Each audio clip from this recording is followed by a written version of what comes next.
Just up on the hill, up above us here, is the location where the upper room was located in the first century. And if you can imagine Jesus and the disciples eating the meal called the Last Supper.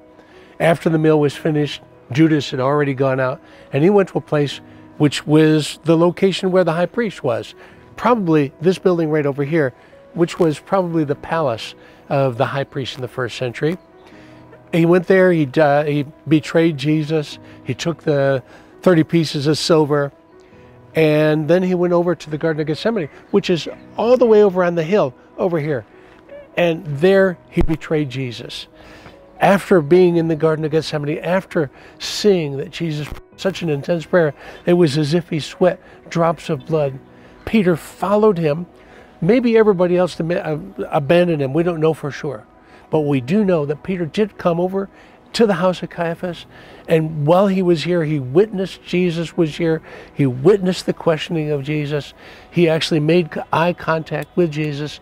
Everything about this tells us Peter was trying to be absolutely loyal with incredible courage in the face of the danger of life and death. And he stuck with it until he got here. Let's go over to the garden.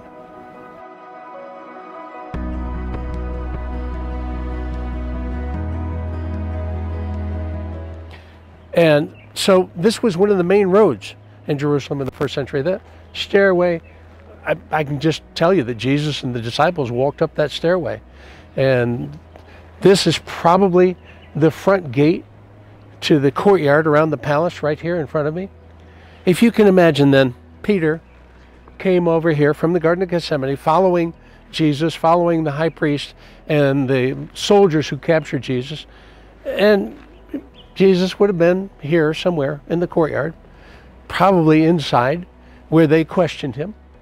You know, when it says they questioned him, that probably means they hurt him pretty bad.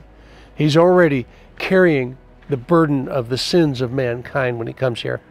So Jesus is hurting pretty bad over here. And the disciples, probably all of them are gone. We don't see any of them here. But we do see Peter. And he came here, and he followed Jesus, came through the courtyard, came into the gate, and here, maybe somewhere right here, he found a little girl who had a fire, charcoal fire. Interesting that it was charcoal fire, because that's a scent. We can smell charcoal, and we know charcoal when we smell it. And he mentioned, it's actually mentioned in the New Testament, it was a charcoal fire. I'm not 100% sure why it's mentioned that it was a charcoal fire, but there was one other place where it mentions a charcoal fire in the New Testament. And that's when Jesus confronted Peter at the Galilee after the resurrection. But here, in this fire, he sat down, warming himself, and they questioned him. You're one of them, aren't you? You're one of those that was following this guy that's on trial over here. You know, he's a bad guy, and you're one of them, aren't you? Peter, no, I'm not one of them. And he denied him 3 times.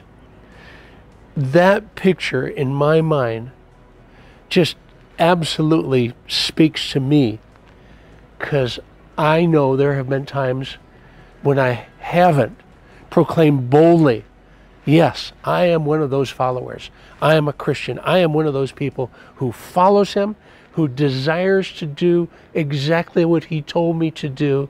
I'm one of them. And I know sometimes I've failed to say that. And Peter, when he heard that rooster crow, I imagine what went through his mind. It's pretty clear in the scriptures.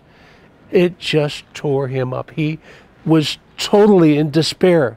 He couldn't even comprehend his own failure. He saw himself as being a total failure in that day. And strangely enough, that gives me hope. Because you see, Peter, who in his own mind was a total failure, later on rose up from that failure. Jesus confronted him, asked him, do you love me? He gave a good answer, and Jesus raised him up and made him into a leader in the whole of all of history.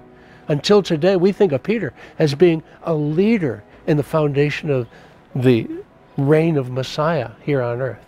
I love the fact that even though he was an absolute failure in his own mind, God chose to use him, chose to forgive him, chose to restore him, chose to raise him up and put him in a position of wonderful authority. That can be our story too.